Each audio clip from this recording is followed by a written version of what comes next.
Hi guys, welcome to part 2 of this tube top with halter neckline. This is a part 2. Please, in case you've not watched the part 1, the link will be in my description box.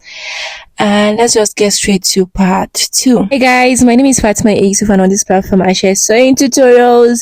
Don't forget to subscribe, and let's just get straight into the part. Part 1, we drafted the front piece. This was when we already cut them out, and this one was when we drafted the back pieces, and this was when we cut out the back pieces, right? So we have back pieces and our front pieces. Now go ahead and cut out lining for each of the pieces. Like I told you guys in part 1, I used my leftover lining, so you can get half yard. If you have 1 yard, is okay, but I'll be using my leftover piece lining, the pieces I had out. Here's our pieces on the lining now, and I'll just cut it out in such a way that I'm going to get what I was aiming for. In case you're using crepe, you don't want to line, no problem.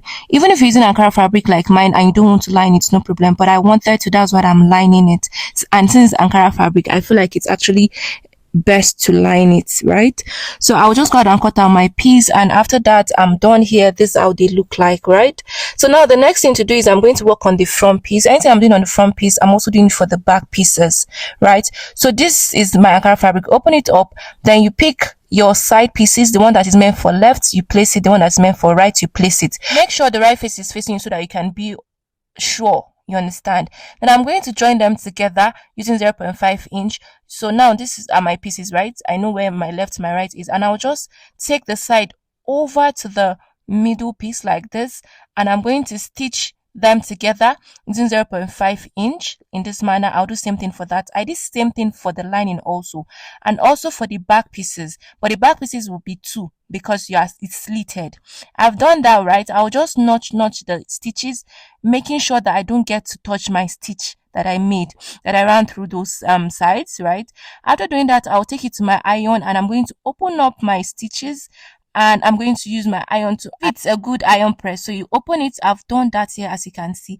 All this thing that I'm doing, I did it on the lining also, and you can see it, right? And I'm also doing for the back pieces also.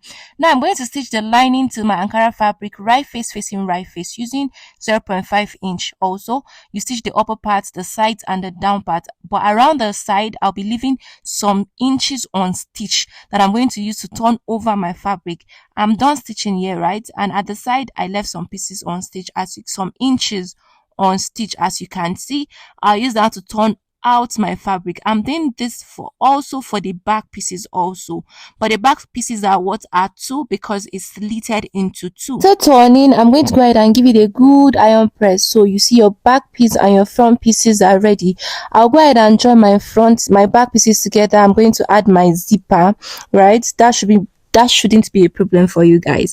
So this was turning out the front piece. I'll go ahead and give it a good iron press. This is one of the back pieces. I've yet to stitch the down part, but I'll still do that, and I'll be leaving some inches at the side unstitched. I'll use that to open it, to turn it over. So I've turned the front piece, and these are the back pieces. We have 2. So I used my iron to like mark the zipper allowance so that when I'm stitching it will help me out. I'll go ahead and add zipper to my back piece. I've done that.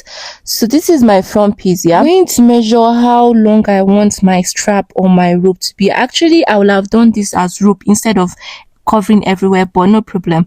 So I use 6.5. I'm going to place my 6.5 at the end like this to meet the edge of the side. I hope you guys understand. So I add 10.5 to meet the edge of the side just from it. So I'll do times 2 of it, and I'll be adding 6.5 to it. That's 21 plus 6.5, that's 26.5 inches. So that's the length of the strap or the belt I'll be using, 26.5. So I'm going to cut that out, go and stitch it. I thought I was filming, I didn't film that part. I'm so sorry. So this was it after I was done stitching and turning it over. So I'll just take it to my front piece at the neck, and I'll just place it the way I placed my tape, you understand, to meet the end of the edge of the side. I don't know if you guys get it. You can actually stitch the belt before you place your back pieces to it, left and right, you understand. Like I said, you can do this in form of a rope instead of just doing this. So you make it long for left, long for right. You can use 30 for left, 30 for right. So you just stitch at one end, stitch at the other end, instead of it covering your neck. So you can tie it anyhow you want it. So now this is my back piece. I'll place it on it. I'm going to impute my bust measurements, my waist measurements, and from waist I'll just take it slightly to the end. That's what I did. I'll just mark it and I'll stitch. Sorry I was not able to get that part, but I hope you understand. Just impute your measurements, your body measurement divided by 2, and then you stitch. So this is it. This was it on me. I already had this gathered skirt with the fabric. That's why I called the fabric leftover, because it was what was remaining from 4 yard I used to make the top. I used 3 yard for the skirt. So this was it on me. So you can rock it like that. You can make a palazzo, a trouser, a baggy trouser. So I decided to tuck in the top. That will also give it another look, right? Isn't this lovely? I think it's lovely. And then I use my skirt, my straight skirt, so I tuck it in, and it was giving kind of a corset vibe. So you can also use, I don't know if you can use this pattern for your corsets, but maybe you might try it to do corsets with it. So after that, this was my favorite of all, with this skirt out like this with the top out. I love it. It was giving. You can even use your normal straight chain, your tight chain for it. I feel like it's going to be fine and cute. So guys, if this video has been helpful in one way or the other, please don't forget to subscribe to my channel, like my video, drop a comment, and I'll see you guys in another tutorial. Bye guys.